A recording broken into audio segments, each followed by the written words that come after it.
ओम नमः शिवाय। ओम नमः शिवाय। ओम नमः शिवाय। मेरे प्यारे शिव भक्तों, आज हम शिव महापुराण का वह भाग आपको सुनाएंगे जिसको सुनने से, मनन करने से, कीर्तन करने से, यानी शिव महापुराण की कथा का वह भाग आपको सुनाएंगे जिसको सुनने से, मनन करने से, चिंतन करने से कौन कौन लाभ प्राप्त होते हैं और कैसे वह लाभ प्राप्त होते हैं, उस कथा के बारे में आज आपको हम सुनाएंगे। शिव महापुराण की यह कथा सुनने से, चिंतन करने से, मनन करने से, कीर्तन करने से किस प्रकार हमें लाभ प्राप्त होते हैं। भगवान शंकर की जो भी भक्ति करते हैं, भगवान भोलेनाथ की जो भी भक्ति करते हैं, पूजा पाठ करते हैं, तो उनके शिव महापुराण को सुनने, चिंतन करने से, मनन करने से किस प्रकार आप लाभ उठा सकते हैं, किस प्रकार उसका फायदा उठा सकते हैं, इस कथा में इसी का सारांश आपको बताया जाएगा। आइए चलते हैं कथा की ओर। कथा में सुनने, मनन करने और कीर्तन करने से कैसे लाभ ले सकते हैं। मेरे प्यारे श्रोताओं, मेरे प्यारे भक्तों, आइए कथा को ध्यान पूर्वक सुने, श्रवण करें।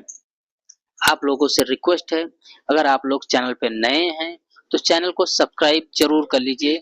हर कथा अमृत चैनल को सब्सक्राइब जरूर कर लीजिए ताकि आपको शिव महापुराण से जो भी संबंधित कथा है या अन्य जो अच्छी अच्छी बातें हैं, वह धर्म की बातें, ज्ञान की बातें आप तक पहुंच सकें, आपको मिल सकें। चैनल को सब्सक्राइब जरूर कर लीजिए। हर कथा अमृत चैनल को सब्सक्राइब करना बिल्कुल ना भूलें। आइए चलते हैं कथा की ओर।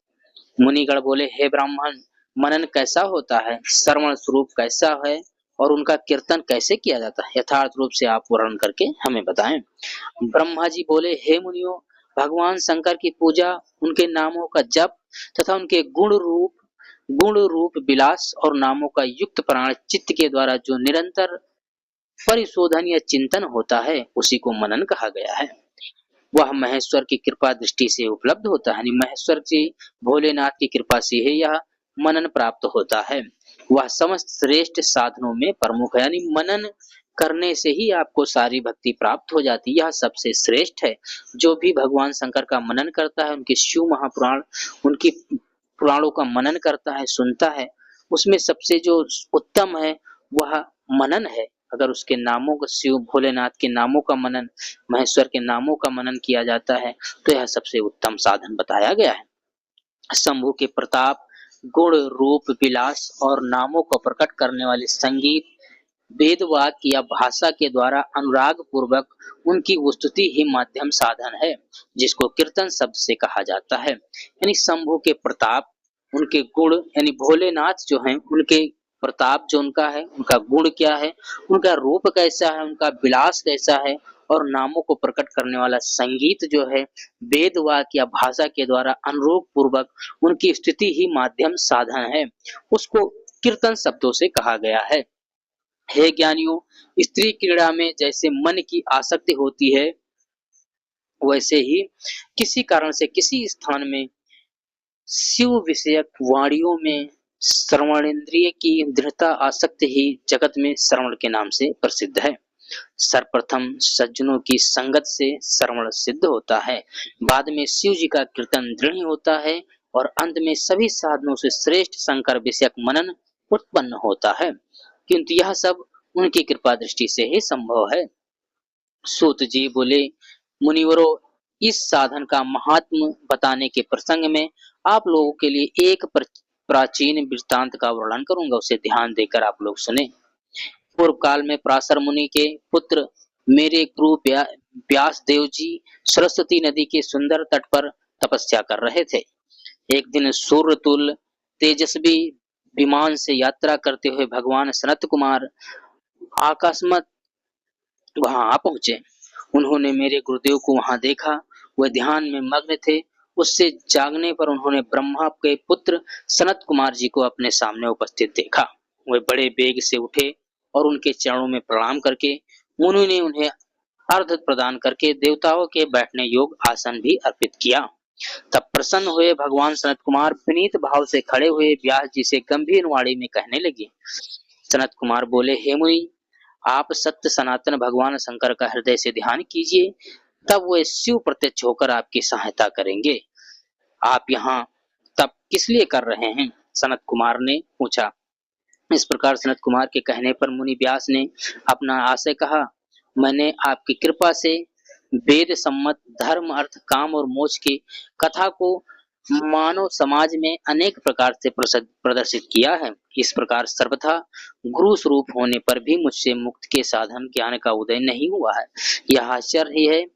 मुक्ति का साधन न जानने के कारण इसके उसके लिए मैं तपस्या कर रहा हूँ। हे विपेंद्रो, इस प्रकार जब व्यास मुनि भगवान सनत कुमार से प्रार्थना की, तब वो सामर्थ सनत कुमार जी मुक्ति का निश्चित कारण बताने लगे। भगवान शंकर का श्रवण कीर्तन मनन ये तीनों महत्तम साधन कहे गए हैं। ये तीनों ही वेद सम्मत हैं। पूर्व काल में एक दूसरे साधनों के संभ्रम में पढ़कर घूमता घूमता मंदराचल जा पहुंचा। पूर्व काल में मैं दूसरे साधनों के संभ्रम में पढ़कर घूमता घूमता मंदराचल पर्वत पर जा पहुंचा और वहां तपस्या करने लगा। तदंतर महेश्वर शिव की आज्ञा से भगवान नंदिकेश्वर वहां आए। उनकी मुझ पर बड़ी दया थी। वह सबके साक्षी था। शिव गणों के स्वामी भगवान नंदिकेश्वर मुझे स्नेह पूर्वक मुक्ति का उत्तम साधन बताते हुए बोले, भगवान शंकर का श्रवण कीर्तन और मनन ये तीनों साधन वेद सम्मत हैं और मुक्ति के साक्षात कारण है। यह बात स्वयं भगवान शिव ने मुझसे कही है।